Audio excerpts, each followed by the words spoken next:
Hi students, welcome to IK engineering academy Trichy.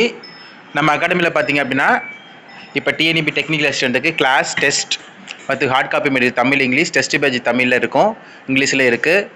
So கிளாஸஸும் இருக்குது, test pages materials எல்லாமே அவைலபிளாக இருக்குது. Even Tamil eligibility class, GS class material எல்லாமே அவைலபிளாக இருக்குது. இப்போ இந்த வீடியோவில் என்ன பார்க்க போகிறோம்னா, TNP technical assistant cut off sir, cut off எவ்வளோ வரும், எவ்வளோ எடுக்கணும்னு சொல்லிட்டு ஸ்டூடெண்ட்ஸ் கேட்டுகிட்டே இருந்தீங்க.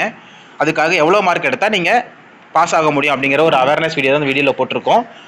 ஸோ இப்போ நம்ம 100+ ஸ்டூடெண்ட்ஸ், 200 300 ஸ்டூடெண்ட்ஸ் வரைக்கும் நம்ம டீம் பேசின வரைக்கும் நாங்கள் என்ன சொல்கிறோம் அப்படின்னா, நிறைய ஸ்டூடெண்ட்ஸ் அதில் நியூவாக இருக்கீங்க. இப்போ தான் ஒரு 2 years 3 years 5 years 10 years 15 years வரைக்கும் நீங்கள் இது வரைக்கும் எக்ஸாம் ஃபீல்ட்லேயே இல்லாமல் புதுசாக வந்திருக்கீங்க.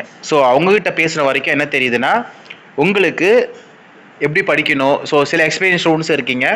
அதனால் என்ன சொல்கிறோம் அப்படின்னா, என்ன பண்ணலாம், இது கட் ஆஃப் எப்படி வரும், என்ன மாதிரி வரும் அப்படிங்கிறது தான் இந்த பிளானு.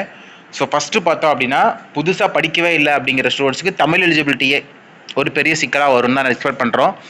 ஸோ நான் இங்கிலீஷ் மீடியம் ஸ்டூடெண்ட் சார், நான் இப்போ தான் புதுசாக படிக்கிறேன் அப்படின்னா, நீங்கள் தமிழ் எலிஜிபிலிட்டியை ஃபஸ்ட்டு கிராஸ் பண்ணுறதே கொஞ்சம் டஃப்பாக தான் இருக்கும் போல் தெரியுது. தமிழ்நாடு ஸ்டூடெண்ட்ஸாக இருந்தாலும் நம்ம படிக்கிற மாதிரி சிலபஸ் கொடுத்துருக்காங்க, நம்ம படித்து தான் ஆகணும். ஜென்ரலாக போன தடவை இருந்த சிலபஸுக்கும் இந்த தடவை டிஃப்ரென்ஸ் நிறையா இருக்குது.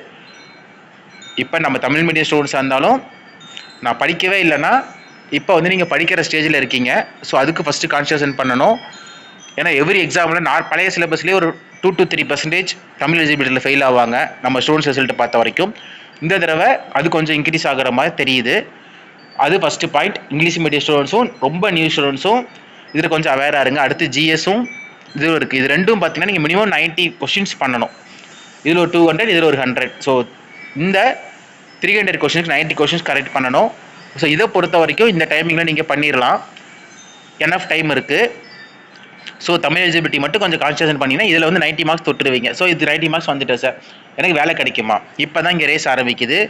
இந்த இடத்துல தான் நம்ம ஸ்டூடெண்ட்ஸ்க்கு ஒரு போட்டி இருக்குது. அதாவது புதுசாக வர ஸ்டூடெண்ட்ஸு கண்டிப்பாக ஒரு லைட்டான ப்ரிப்பரேஷனோ பார்ட் டைம் ப்ரிப்பரேஷனோ ஒரு 2 hours 1 hours கண்டிப்பாக பத்தாது. ஸோ இப்போ புதுசாக வர ஸ்டூடெண்ட்ஸாக இருந்தாலும் ஃபுல் டைமாக படிக்கிறவங்க ஜாபுக்கு போயிட முடியும். ஏன்னா வேகன்சிஸ் டூ ஹை. அதனால நீங்கள் எக்ஸ்பீரியன்ஸ் ஸ்டூடெண்ட்ஸ் இருக்குது சார், நான் ஏற்கனவே டிஎன்பிசி படிச்சிருக்கேன், ட்ரிபிள் தான் படிக்க போகிறேன்னா உங்களுக்கு வாய்ப்பு ரொம்ப பிரகாசமாக இருக்குன்னு தான் சொல்லணும். ஒரு குரூப் 2 குரூப் 4 கம்பேர் பண்ணுறப்ப இதில் உங்களுக்கு பல மடங்கு வெற்றி பெறுவதற்கான வாய்ப்பு இருக்குது அப்படின்றதான் சொல்ல முடியும். ஸோ அவங்க எல்லாமே ரொம்ப அவேர்னஸாக, நான் குரூப் 2 படிக்கிறேன், குரூப் 4 படிக்கிறேன்னா வெரி கான்ஃபிடண்ட்டாக இந்த எக்ஸாம் நீங்கள் படிக்கலாம். கண்டிப்பாக உங்களுக்கு ஜாப் கிட்டத்தட்ட கன்ஃபார்ம் ஆகிற ஸ்டேஜுக்கு வந்துடும். இப்போ நான் புதுசாக படிக்கிறேன்னா உங்களாலே வாங்க முடியும், ஆனால் டைம் எக்ஸ்டெண்ட் பண்ணி படிக்கணும். ஒரு 1 hour 2 hour ஸோ ஒரு மெட்டீரியல் வாங்கிட்டு படிச்சுட்டா போதுமா? ஸோ இந்த மாதிரிலாம் போனோம்னா நீங்கள் கிடைச்ச ஒரு அரியருக்கு இதற்கரிய ஒரு வாய்ப்புன்னு சொல்லுவாங்க. என்ன சொல்ற, ஔவையார் நெல்லிக்கனி போல் அப்படி ஒரு வாய்ப்பு வந்திருக்கு. அந்த மாதிரி வாய்ப்பை வேஸ்ட் பண்ண வேண்டாம். ஸோ நீங்கள் எக்ஸ்பெக்ட் பண்ணலாம் அப்படின்னா தமிழ் எலிஜிபிலிட்டி ஜிஎஸ்ல ஒரு ஐ திங்க் மினிமம் பார்த்தீங்கன்னா ஒரு 65 to 70 போட்டுட்டாங்கன்னா வெரி குட் மார்க்ஸ் தான் சொல்லணும். ஸோ அதுக்கு அடுத்து நம்ம ட்ரிபிள் பேப்பரும் உங்களுக்கு ஸ்கோரிங் மார்க்ஸ் வருது. அதில் நீங்கள் எப்படி பார்த்தீங்கன்னாலும் குறைஞ்சபட்சம் உங்களுக்கு ட்ரிபிள் பேப்பரில் ஒரு 150ங்கிறது ஒரு நல்ல சேஃபஸ்ட் ஸ்கோர். ஸோ தெளிவாக சொல்கிறோம், இதில் 65 to 70, இதில் ஒரு 150. இதில் 150 எடுத்துட்டிங்கன்னா அது சேஃபான ஸ்கோரு. கண்டிப்பாக உங்களால் ரேங்கிங்கில் உள்ளே போந்துடுவீங்க. அதுக்கப்புறம் போஸ்டிங் இதெல்லாம் கொஞ்சம் நீங்கள் பார்த்துக்கலாம். ஸோ இதுக்கான ஒரு முயற்சியில் இறங்குங்க. ஸோ நான் பார்ட் டைமாக இருக்கேன் சார், எனக்கு ஒர்க்கு போய் ஆகணும், வெளியே இல்லை அப்படின்னா கொஞ்சம் டைம் ஸ்பெண்ட் பண்ணுங்கள். ஒரு 2 மாதம் தூக்கத்தெல்லாம் கொஞ்சம் குறைச்சிட்டு அதிகாலையில் எழுந்திரிக்கிறது, நைட்டு ஸ்பெண்ட் பண்ணுறது, ஆஃபீஸ் டைமில் ஹின்ஸ் எடுத்து படிக்கிறது, இந்த மாதிரி நிறைய ட்ரிக்ஸ் இருக்குது. மொத்தத்தில் படிங்க. உங்களுக்கு ஒரு 3 மாதம் வாழ்க்கையை மாற்ற சக்தி உங்கள் கையில் கொடுத்துருக்காங்க. இந்த மார்க்ஸ் நீங்கள் ஸ்கோர் பண்ணணும்னா டெஸ்ட் பேட்ச் போட்டு பார்த்தா தெரிஞ்சிடும்.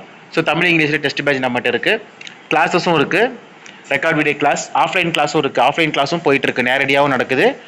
ஸோ மெட்டீரியல்ஸும் இருக்குது. ஸோ பட் மெட்டீரியல்ஸ் அப்படின்றது நாட் எனஃப்னு தான் சொல்லுவோம். உங்களுக்கு ப்ராக்டிஸ் எல்லாத்துலேயுமே நீங்கள் 3மே ப்ராக்டிஸ் பண்ணணும். அதுக்காக படிக்காமல் நான் ப்ராக்டிஸே பண்ணிகிட்டு இருந்தாலும் முடியாது. ஸோ படிக்கணும், ப்ராக்டிஸ் பண்ணணும், ரிவிஷன் பண்ணணும், ப்ராக்டிஸ் பண்ணணும், இதுதான் மெத்தடு. ஸோ அதனால் படித்தாலும் பத்தாது, வெறும் நான் ப்ராக்டிஸ் பண்ணாலும் கொஸ்டின் பேப்பர் வாங்கி ப்ராக்டிஸ் பண்ணாலும் பத்தாது. தெரிஞ்சால் தானே சட்டியில் தானே அகப்பையில் வரும். ஒன்றுமே இல்லாமல் எப்படி நம்ம கொஸ்டினை படித்து பண்ண முடியும்? ஸோ இதுக்கான பிளான் பண்ணுங்கள். நம்ம இன்ஸ்டியூட்டில் கிளாஸஸ் நீடுனா 7708197228 நம்பருக்கு கால் பண்ணுங்கள். Thank you friends.